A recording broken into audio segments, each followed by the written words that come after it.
नमस्कार, आपके साथ मैं हूं विद्यानाथ झा। थोड़ी देर में प्रधानमंत्री नरेंद्र मोदी रेडियो पर मन की बात करेंगे। मन की बात का आज उनका 24वां संबोधन होगा ये, और उरी हमले का जिक्र मन की बात में प्रधानमंत्री कर सकते हैं। अब तक मन की बात के आधिकारिक पेज माय गॉव पर करीब 1400 लोगों ने अपने अलग अलग विचार भेजे हैं। सुझावों में ज्यादातर लोगों ने उरी हमले को लेकर अलग अलग राय दी है। पिछली बार पीएम मोदी ने कश्मीर हिंसा और रियो ओलंपिक में भारत की लड़कियों के सर्वश्रेष्ठ प्रदर्शन की तारीफ की थी, लेकिन इस बार क्योंकि प्रधानमंत्री जब मन की बात करने आ रहे हैं उससे ठीक पहले उरी में हमला हुआ है और पूरे देश में असंतोष का माहौल है। देश उम्मीद लगातार प्रधानमंत्री से यह कर रहा है कि पाकिस्तान को जवाबी कार्रवाई भारत की तरफ से देखने को मिलेगी, और इसीलिए कल जब केरल में वो बोल रहे थे उसके बाद अब बीते दिनों जम्मू कश्मीर के उरी सेक्टर में एक आतंकी हमले में हमारे देश के 18 वीर सपूतों को हमने खो दिया। मैं इन सभी बहादुर सैनिकों को नमन करता हूं और उन्हें श्रद्धांजलि देता हूं। इस कायराना घटना पूरे देश को झकझोरने के लिए काफी थी। देश में शोक भी है, आक्रोश भी है, और ये क्षति सिर्फ उन परिवारों की नहीं है जिन्होंने अपना बेटा खोया, भाई खोया, पति खोया। ये क्षति पूरे राष्ट्र की है, और इसलिए मैं देशवासियों को आज इतना ही कहूंगा, और जो मैंने उसी दिन कहा था मैं आज उसको फिर से दोहराना चाहता हूं कि दोषी सजा पाकर के ही रहेंगे। मेरे प्यारे देशवासियों, हमें हमारी सेना पे भरोसा है। वे अपने पराक्रम से ऐसी हर साजिश को नाकाम करेंगे और देश के 125 करोड़ देशवासी सुख चैन की जिंदगी जी सकें, इसके लिए वो पराक्रम की पराकाष्ठा करने वाले लोग हैं। हमारी सेना पर हमें नाज है। हम नागरिकों के लिए, राजनेताओं के लिए बोलने के कई अवसर होते हैं, हम बोलते भी हैं, लेकिन सेना बोलती नहीं है, सेना पराक्रम करती है। मैं आज कश्मीर के नागरिकों से भी विशेष रूप से बात करना चाहता हूं। कश्मीर के नागरिक देश विरोधी ताकतों को भली भांति समझने लगे हैं, और जैसे जैसे सच्चाई समझने लगे हैं वे ऐसे तत्वों से अपने आप को अलग करके शांति के मार्ग पर चल पड़े हैं। हर माँ बाप की इच्छा है कि जल्द से जल्द स्कूल कॉलेज पूरी तरह काम करे। किसानों को भी लग रहा है कि उनकी जो फसल फल वगैरह तैयार हुए हैं वो हिंदुस्तान भर के मार्केट में पहुंचे, आर्थिक कारोबार भी ठीक ढंग से चले, और पिछले कुछ दिनों से कारोबार सुचारू रूप से चलना शुरू भी हुआ है। हम सब जानते हैं शांति, एकता और सद्भावना ही हमारी समस्याओं का समाधान का रास्ता भी है, हमारी प्रगति का रास्ता भी है, हमारे विकास का भी रास्ता है। हमारी भावी पीढ़ियों के लिए हमने विकास की नई ऊंचाइयों को पार करना है। मुझे विश्वास है कि हर समस्या का समाधान हम मिल बैठ करके खोजेंगे, रास्ते निकालेंगे, और साथ साथ कश्मीर की भावी पीढ़ी के लिए उत्तम मार्ग भी प्रशस्त करेंगे। कश्मीर के नागरिकों की सुरक्षा ये शासन की जिम्मेवारी होती है। कानून और व्यवस्था बनाने के लिए शासन को कुछ कदम उठाने पड़ते हैं। मैं सुरक्षा बलों को भी कहूंगा कि हमारे पास जो सामर्थ्य है, शक्ति है, कानून है, नियम है, उनका उपयोग कानून और व्यवस्था के लिए है।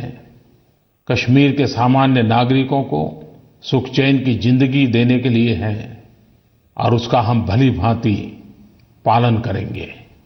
कभी कभार हम जो सोचते हैं उससे अलग से सोचने वाले भी लोग नए नए विचार रखते हैं। सोशल मीडिया में इन दिनों मुझे बहुत कुछ जानने का अवसर मिलता है। हिंदुस्तान के हर कोने से हर प्रकार के लोगों के भावों को जानने समझने का अवसर मिलता है और ये लोकतंत्र की ताकत को बढ़ावा देता है।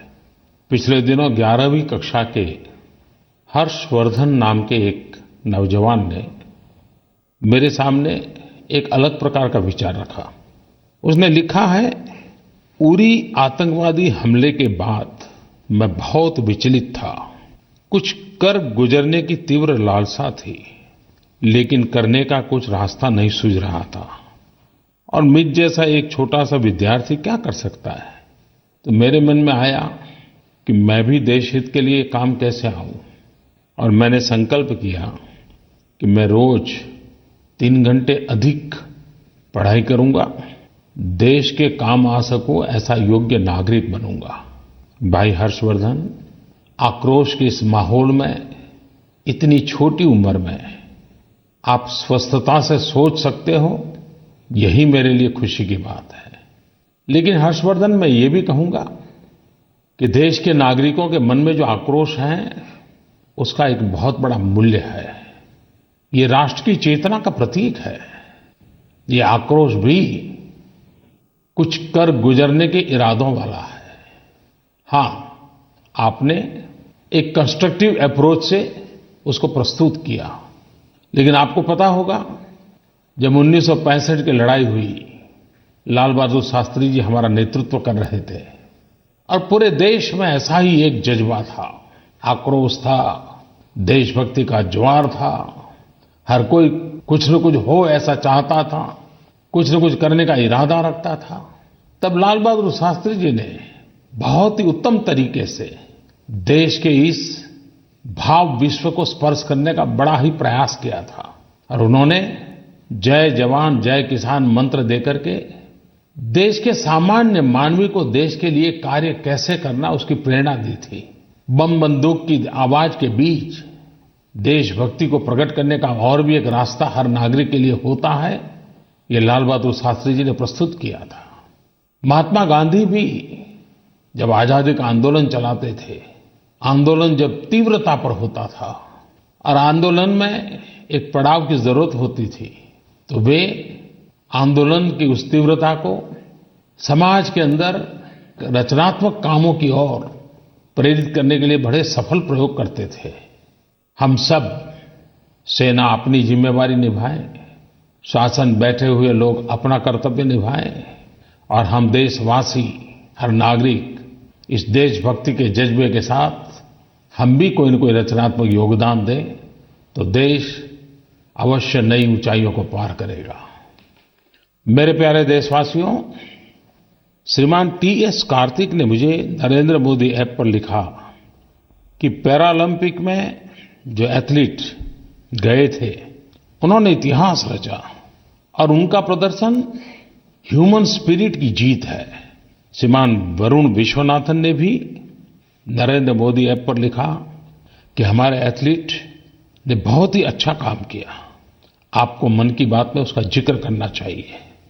आप दो नहीं, देश के हर व्यक्ति को पैरालंपिक में हमारे खिलाड़ियों के प्रति एक इमोशनल अटैचमेंट हुआ है। शायद खेल से भी बढ़कर इस पैरालंपिक ने और हमारे खिलाड़ियों के प्रदर्शन ने मानवता के दृष्टिकोण को, दिव्यांग के प्रति देखने के दृष्टिकोण को पूरी तरह बदल दिया है। और मैं हमारी एक विजेता बहन दीपा मलिक की इस बात को कभी नहीं भूल पाऊंगा। जब उसने मेडल प्राप्त किया तो उसने ये कहा कि इस मेडल से मैंने विकलांगता को ही पराजित कर दिया है। इस वाक्य में बहुत बड़ी ताकत है। इस बार पैरालंपिक में हमारे देश से 3 महिलाओं समेत 19 एथलीटों ने हिस्सा लिया।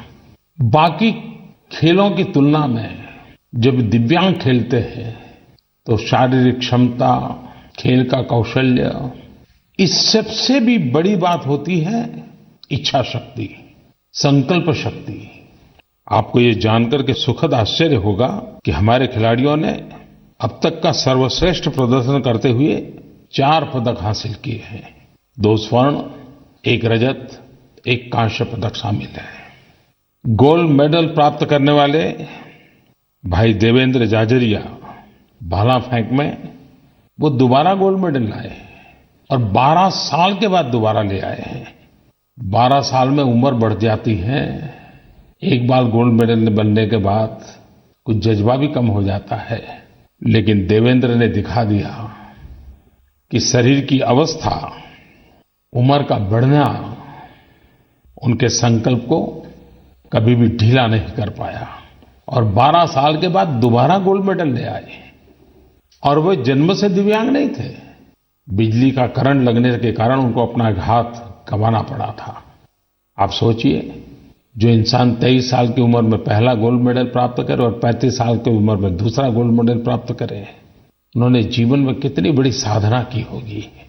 मरियप्पन थंगावेलु हाई जंप में स्वर्ण पदक जीता और थंगावेलु ने सिर्फ 5 साल की उम्र में अपना दाहिना पैर खो दिया था। गरीबी भी उनके संकल्प के आड़े नहीं आई।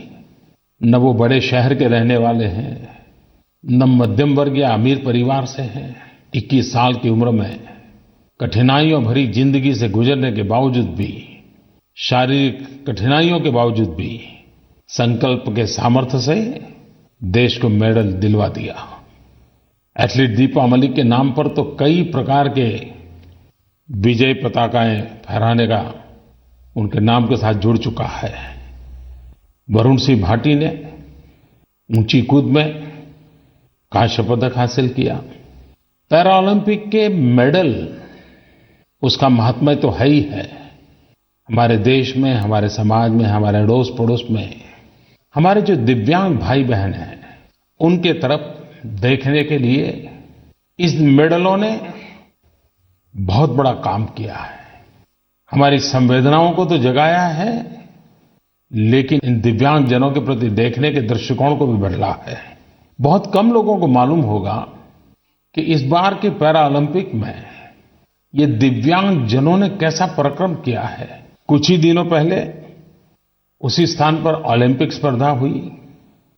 कोई सोच सकता है कि जनरल ओलंपिक के रिकॉर्ड को दिव्यांग लोगों ने भी ब्रेक कर दिया, तोड़ दिया। इस बार हुआ है। 1500 मीटर की जो दौड़ होती है, उसमें जो ओलंपिक स्पर्धा थी, उसमें गोल्ड मेडल प्राप्त करने वाले ने जो रिकॉर्ड बनाया था, उससे दिव्यांग की स्पर्धा में अल्जीरिया के अब्देल लतीफ बाका ने 1.7 सेकंड कम समय में 1500 मीटर दौड़ में एक नया रिकॉर्ड बना दिया। इतना ही नहीं, मुझे ताज्जुब तो तब हुआ कि दिव्यांग जनों में जिसका चौथा नंबर आया, धावक के नाते कोई मेडल नहीं मिला, वो जनरल धावकों में गोल्ड मेडल पाने वाले से भी कम समय में दौड़ा था। मैं फिर एक बार हमारे इन सभी खिलाड़ियों को बहुत बहुत बधाई देता हूं और आने वाले दिनों में भारत पैरा ओलंपिक के लिए भी, उसके विकास के लिए भी एक सुचारू योजना बनाने की दिशा में आगे बढ़ रहा है। मेरे प्यारे देशवासियों, पिछले सप्ताह मुझे गुजरात के नवसारी में कई अद्भुत अनुभव हुए। बड़ा इमोशनल पल था मेरे लिए। दिव्यांग जनों के लिए एक मेगा कैंप भारत सरकार का लगाया गया था और कई सारे वर्ल्ड रिकॉर्ड हो गए उस दिन।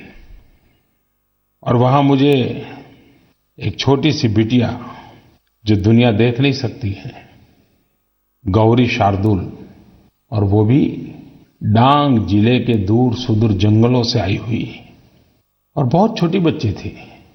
उसने मुझे काव्यमय पठन के द्वारा पूरी रामायण, उसको मुखपाठ है, उसने मुझे कुछ अंश सुनाए भी और वो मैंने वहां लोगों के सामने भी प्रस्तुत किया तो लोग हैरान थे। उस दिन मुझे एक किताब का लोकार्पण करने का अवसर मिला। उन्होंने कुछ दिव्यांगजनों के जीवन की साफल्य गाथाओं को संग्रहित किया था। बड़ी प्रेरक घटनाएं थी। भारत सरकार ने नवसारी की धरती पर विश्व रिकॉर्ड किया, जो महत्वपूर्ण मैं मानता हूं। 8 घंटे के भीतर भीतर 600 दिव्यांगजन जो सुन नहीं पाते थे, उनको सुनने के लिए मशीनें फीड करने का सफल प्रयोग किया। Guinness book of world record में उसको स्थान मिला। एक ही दिन में दिव्यांगों के द्वारा 3-3 वर्ल्ड रिकॉर्ड होना हम देशवासियों के लिए गौरव की बात है। मेरे प्यारे देशवासियों, 2 साल पहले 2 अक्टूबर को पूज्य बापू के जन्म जयंती पर स्वच्छ भारत मिशन को हमने प्रारंभ किया था। और उस दिन भी मैंने कहा था कि स्वच्छता ये स्वभाव बनना चाहिए, हर नागरिक का कर्तव्य बनना चाहिए, गंदगी के प्रति नफरत का माहौल बनना चाहिए। अब 2 अक्टूबर को जब 2 वर्ष हो रहे हैं, तब मैं विश्वास के साथ कह सकता हूं कि देश के 125 करोड़ देशवासियों के दिल में स्वच्छता के प्रति जागरूकता बढ़ी है। और मैंने कहा था, एक कदम स्वच्छता की ओर। और आज हम सब कह सकते हैं कि हर किसी ने एक कदम आगे बढ़ने का प्रयास किया ही है। मतलब कि देश 125 करोड़ कदम स्वच्छता की ओर आगे बढ़ा है। ये भी पक्का हो चुका है, दिशा सही है। फल कितने अच्छे होते हैं, थोड़े से प्रयास से क्या होता है, वो भी नजर आया है। और इसलिए हर कोई, चाहे सामान्य नागरिक हो, चाहे शासक हो, चाहे सरकार के कार्यालय हो या सड़क हो, बस अड्डे हो या रेल हो, स्कूल या कॉलेज हो, धार्मिक स्थान हो, अस्पताल हो, बच्चों से लेकर बूढ़ों तक, गांव, गरीब, किसान, महिलाएं, सब कोई स्वच्छता के अंदर कुछ न कुछ योगदान दे रहे हैं। मीडिया के मित्रों ने भी एक सकारात्मक भूमिका निभाई है। मैं भी चाहूंगा कि हमें अभी भी और बहुत आगे बढ़ना है, लेकिन शुरुआत अच्छी हुई है, प्रयास भरपूर हुए हैं और हम कामयाब होंगे, ये विश्वास भी पैदा हुआ है। ये भी तो जरूरी होता है। और तभी तो ग्रामीण भारत की बात करें तो अब तक 2 करोड़ 48 लाख यानी करीब करीब 2.5 करोड़ शौचालय का निर्माण हुआ है।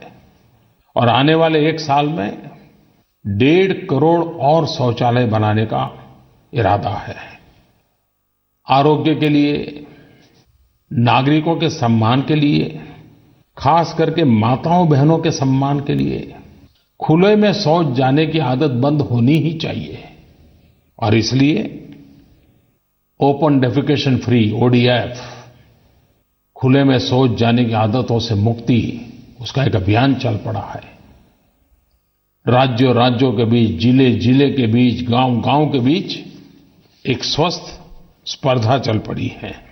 आंध्र प्रदेश, गुजरात और केरल खुले में शौच जाने की आदत से मुक्ति की दिशा में बहुत ही निकट भविष्य में पूर्ण सफलता प्राप्त करेंगे।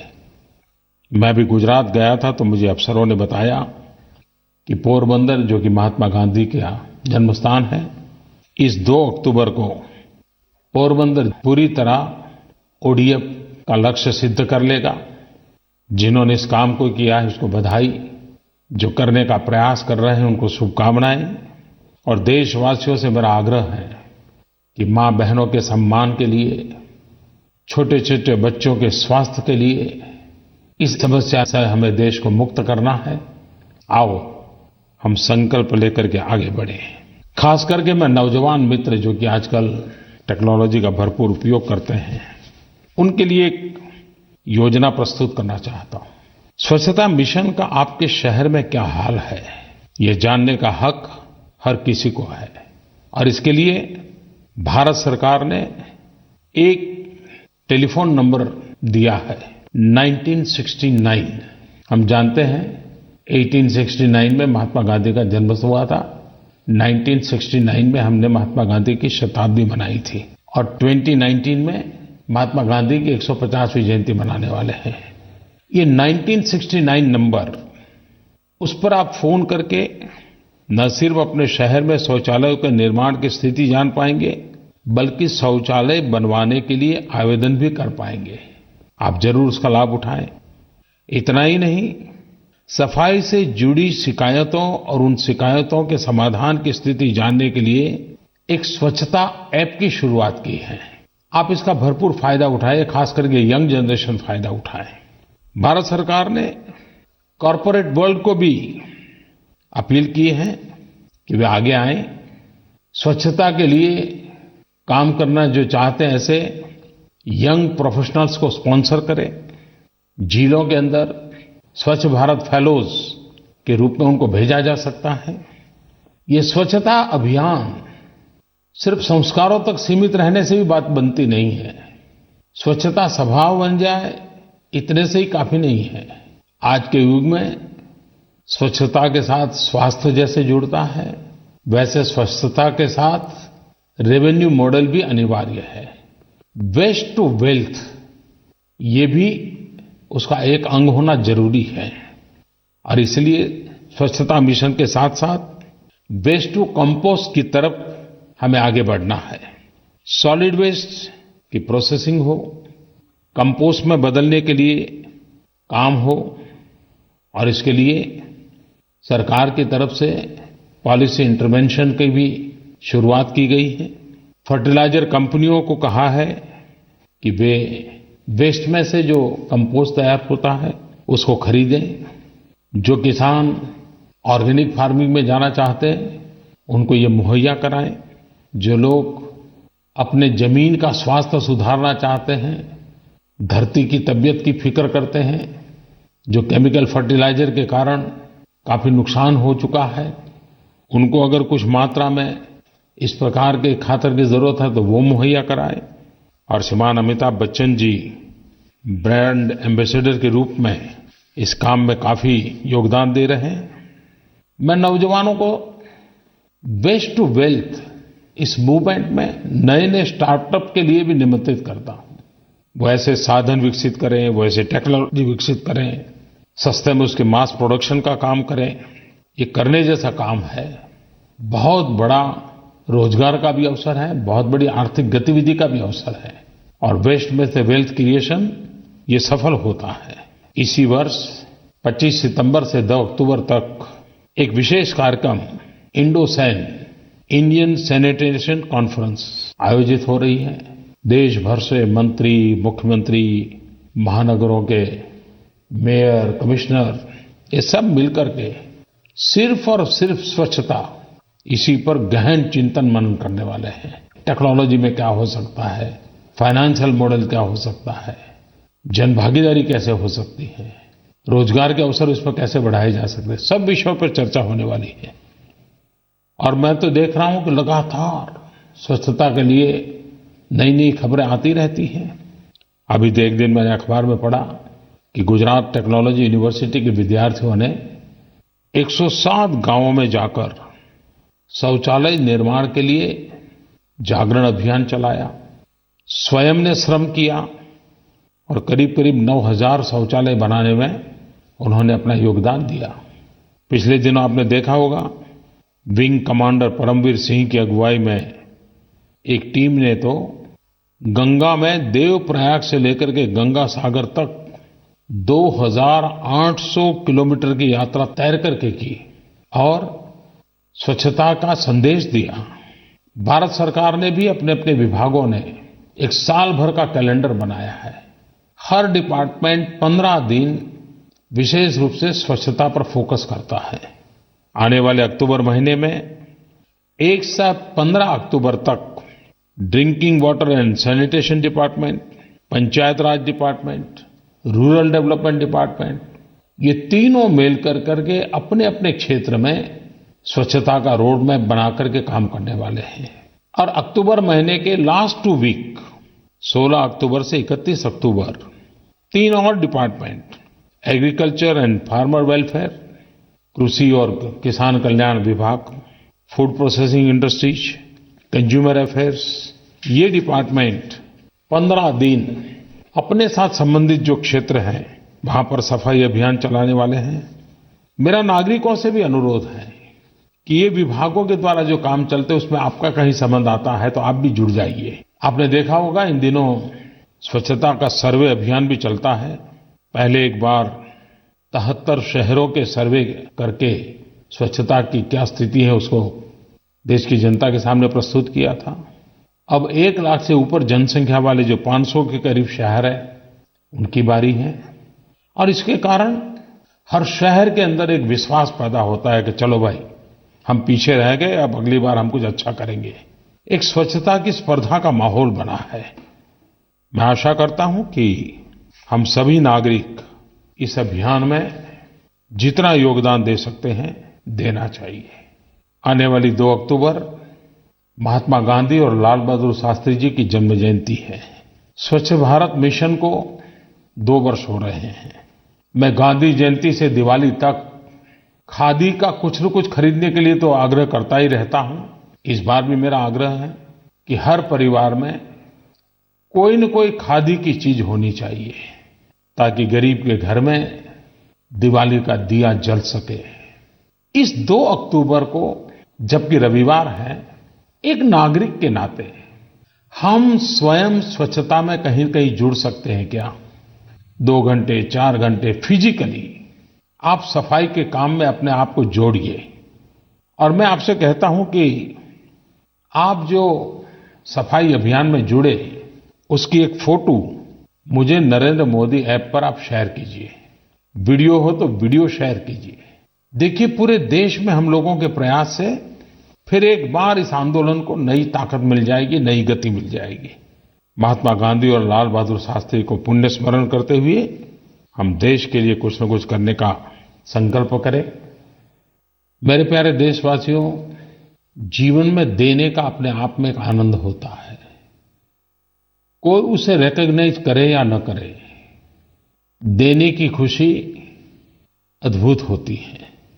और मैंने तो देखा पिछले दिनों जब गैस सब्सिडी छोड़ने के लिए मैंने कहा और देशवासियों ने जो उसको रिस्पॉन्ड किया, वो अपने आप में एक बहुत बड़ी प्रेरक घटना है भारत के राष्ट्रीय जीवन की। इन दिनों हमारे देश में कई नौजवान, छोटे मोटे संगठन, कॉर्पोरेट जगत के लोग, स्कूलों के लोग, कुछ एनजीओ, ये सब मिलकर के 2 अक्टूबर से 8 अक्टूबर कई शहरों में जॉय ऑफ गिविंग वीक मनाने वाले हैं। जरूरतमंद लोगों को खाने का सामान, कपड़े, ये सब एकत्र कर करके वो पहुंचाने का उनका अभियान है।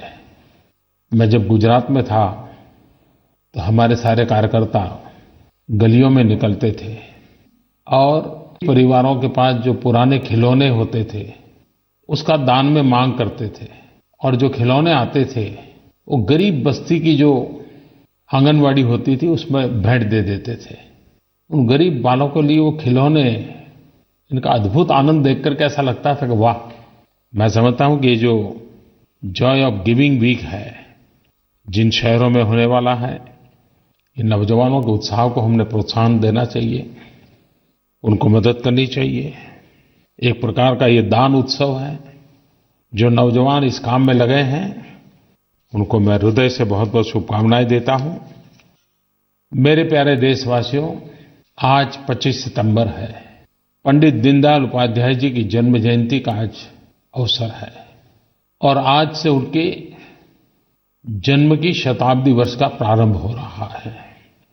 मेरे जैसे लाखों कार्यकर्ता जिस राजनीतिक विचारधारा को लेकर के काम कर रहे हैं, उस राजनीतिक विचारधारा को व्याख्यायित करने का काम, भारत के जड़ों से जुड़ी हुई राजनीति के पक्षकार, भारत की सांस्कृतिक विरासत को पुरस्कृत करने के प्रयास वाली विचारधारा के साथ जिन्होंने अपना एक राजनीतिक दर्शन दिया, एकात्म मानव दर्शन दिया, वैसे पंडित दीनदयाल जी की शताब्दी का वर्ष आज प्रारंभ हो रहा है। सर्वजन हिताय सर्वजन सुखाय, अंत्योदय का सिद्धांत ये उनकी देन रही है। महात्मा गांधी भी आखिरी छोर के व्यक्ति के कल्याण की बात करते थे। विकास का फल गरीब से गरीब व्यक्ति को कैसे मिले, हर हाथ को काम, हर खेत को पानी, 2 ही शब्दों में पूरा आर्थिक एजेंडा उन्होंने प्रस्तुत किया था। देश उनके जन्म शताब्दी वर्ष को गरीब कल्याण वर्ष के रूप में मनाए। समाज का, सरकारों का, हर किसी का ध्यान विकास के लाभ गरीब को कैसे मिले उस पर केंद्रित हो, और तभी जाकर के देश को हम गरीबी से मुक्ति दिला सकते हैं। मैं पिछले दिनों जहां प्रधानमंत्री का निवास स्थान है, जो अब तक अंग्रेजों के जमाने से रेस कोर्स रोड के रूप में जाना जाता था, पंडित दीनदयाल उपाध्याय जन्म शताब्दी वर्ष निमित्त प्रधानमंत्री के निवास स्थान वाले उस मार्ग का नाम लोक कल्याण मार्ग कर दिया गया है। वो उसी शताब्दी वर्ष के गरीब कल्याण वर्ष का ही एक प्रतीकात्मक स्वरूप है। हम सबके प्रेरणा पुरुष, हमारी वैचारिक धरोहर के धनी श्रद्धेय पंडित दीनदयाल उपाध्याय जी को आदरपूर्वक नमन करता हूं। मेरे प्यारे देशवासियों, विजयादशमी के दिन ही 2 साल पहले मन की बात की मैंने शुरुआत की थी। इस विजयादशमी के पर्व पर 2 वर्ष पूर्ण हो जाएंगे।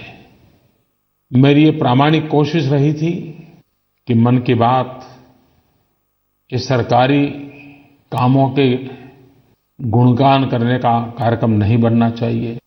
ये मन की बात राजनीतिक छींटाकशी का कार्यक्रम नहीं बनना चाहिए। ये मन की बात आरोप प्रत्यारोप का कार्यक्रम नहीं बनना चाहिए। 2 साल तक भांति भांति के दबावों के बावजूद भी, कभी कभी तो मन लालायित हो जाए, इस प्रकार के प्रलोभनात्मक वातावरण के बावजूद भी, कभी कभी नाराजगी से रात को बात बताने का मन कर जाए, यहां तक दबाव पैदा हुए, लेकिन आप सबके आशीर्वाद से मन की बात को उन सब से बचाए रख करके सामान्य मानवी से जुड़ने का मेरा प्रयास रहा।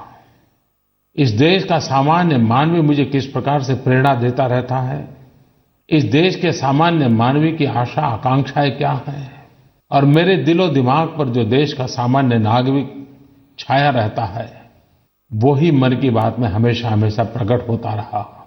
देशवासियों के लिए मन की बात जानकारियों का अवसर हो सकता है। मेरे लिए मन की बात मेरे 125 करोड़ देशवासियों की शक्ति का एहसास करना, मेरे देश के 125 करोड़ देशवासियों के सामर्थ्य को बार बार स्मरण करना और उसी से कार्य की प्रेरणा पाना, यही मेरे लिए कार्यक्रम बना। मैं आज 2 वर्ष इस सप्ताह जब पूर्ण हो रहे हैं, तब मन की बात को आपने जिस प्रकार से सराहा, जिस प्रकार से संवारा, जिस प्रकार से आशीर्वाद दिए, मैं इसके लिए भी सभी श्रोताजनों का हृदय से आभार व्यक्त करता हूं। मैं आकाशवाणी का भी आभारी हूं कि उन्होंने मेरी इन बातों को न सिर्फ प्रसारित किया, लेकिन उसको सभी भाषाओं में पहुंचाने के लिए भरसक प्रयास किया। मैं उन देशवासियों का भी आभारी हूं कि जिन्होंने मन की बात के बाद चिट्ठियां लिख करके, सुझाव दे करके सरकार के दरवाजों को खटखटाया, सरकार की कमियों को उजागर किया, और आकाशवाणी ने ऐसे पत्रों पर विशेष कार्यक्रम करके सरकार के लोगों को बुला करके समस्याओं के समाधान के लिए प्लेटफॉर्म प्रदान किया। तो मन की बात सिर्फ 15-20 मिनट का संवाद नहीं, समाज परिवर्तन का एक नया अवसर बन गया। किसी के भी लिए इससे बड़ा संतोष का कारण क्या हो सकता है। और इसलिए इसको सफल बनाने में जुड़े हुए हर किसी को भी मैं धन्यवाद देता हूं, उनका आभार प्रकट करता हूं। मेरे प्यारे देशवासियों, अगले सप्ताह नवरात्रि और दुर्गा पूजा का पर्व, विजयादशमी का पर्व, दीपावली की तैयारियां, एक प्रकार से एक अलग सा ही माहौल पूरे देश में होता है। ये शक्ति उपासना का पर्व होता है। समाज की एकता ही देश की शक्ति होता है। चाहे नवरात्रि हो या दुर्गा पूजा हो, ये शक्ति की उपासना, समाज की एकता की उपासना का पर्व कैसे बने, जन जन को जोड़ने वाला पर्व कैसे बने, और वही सच्ची शक्ति की साधना हो, और तभी जाकर के हम मिलकर के विजय का पर्व मना सकते हैं। आओ शक्ति की साधना करें, एकता के मंत्र को लेकर के चलें, राष्ट्र को नई ऊंचाइयों पर ले जाने के लिए शांति, एकता, सद्भावना के साथ नवरात्रि और दुर्गा पूजा का पर्व मनाएं, विजयादशमी का विजय मनाएं। बहुत बहुत धन्यवाद। तो प्रधानमंत्री नरेंद्र मोदी ने आज मन की बात की शुरुआत उसी मुद्दे से की जिस मुद्दे पर प्रधानमंत्री के इस मन की बात में बोलने की उम्मीद पूरे देश भर के लोगों को थी। उरी के शहीदों को नमन करते हुए उरी हमले को कायराना हमला बताया प्रधानमंत्री नरेंद्र मोदी ने। देश को झकझोर देने वाली घटना बताया इसे और देश भर के लोग आक्रोश में हैं। यह भी प्रधानमंत्री ने मन की बात में कही कि उरी हमले के बाद देश भर के लोग आक्रोश में हैं। जवानों की शहादत को राष्ट्र की क्षति बताया उन्होंने और कहा कि दोषी सजा पाकर रहेंगे। प्रधानमंत्री ने एक बार फिर से दोहराया है कि जो उरी हमले के दोषी हैं वो सजा पाकर रहेंगे।